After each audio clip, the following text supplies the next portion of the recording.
My name is Mandy DeGeit, and I'm from Ottawa, Ontario, Canada. Thank everyone for coming out to my reading. It's going to be a really quick one because I decided that we're kind of hungry and we probably want to get back to drinking, which I know I do, I'm still doing. So I'm going to do two flash stories. The first one is called Fatty, and it's going to appear in Pill Hill Press's anthology, 365 Days of Frightening Flash Fiction. I think it's due They're advertising Kelly's book. Yeah, and it's due in winter of 2012. So this is called Fatty. She stands naked at the stove, feeling angry and hurt. She's always in the kitchen. Tears flow down her chubby cheeks and onto her chest. She cries because she's always hungry. The reddening element warms her big belly and hanging breasts, but still she shakes as if it were cold.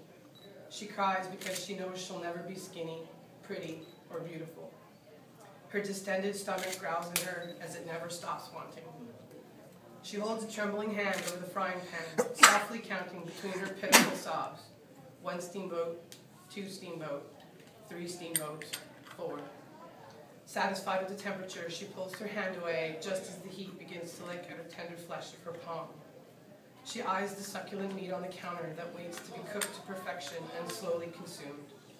Her mouth waters at the thought of eating. Food will make her feel better. It always does. She places the pink strips in the hot pan and they immediately start to sizzle. The smell of the meat breaking down into soft, consumable morsels causes her stomach to mutter a long, drawn-out grumble. She moves the pieces around the pan, flipping them with a fork, and smiles through her sadness. Food makes her happy, but smart food choices make her happier. So smart, she whispers to herself as she flips the seared strips. So smart. She wipes away her tears with the back of her hand and removes the pieces one by one, placing them lovingly onto a paper towel-covered plate. Quiet down, everyone. The flavorful grease is absorbed into the towel, transforming into expanding, translucent puddles. She forks a piece into her mouth, biting it in half. The juice dribbles off her chin onto the edge of the stove. That's good, she says as she pops the rest of the morsel into her mouth, followed by 2 smaller pieces. Calories out equal calories in. Pound for pound, I win. Her words are muffled as she works them past her mouthful of meat. She swallows the well-masticated lump, which hopefully will appease her always famished belly, at least for a moment. She understands that it will never stop and roughly grabs a fistful of her gelatinous stomach. She sighs and reaches for the sharp knife, not noticing the blood has already started to thicken on the silver blade.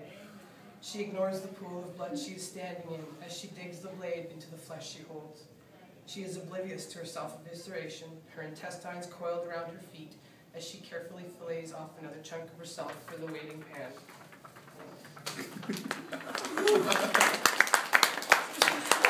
Yay,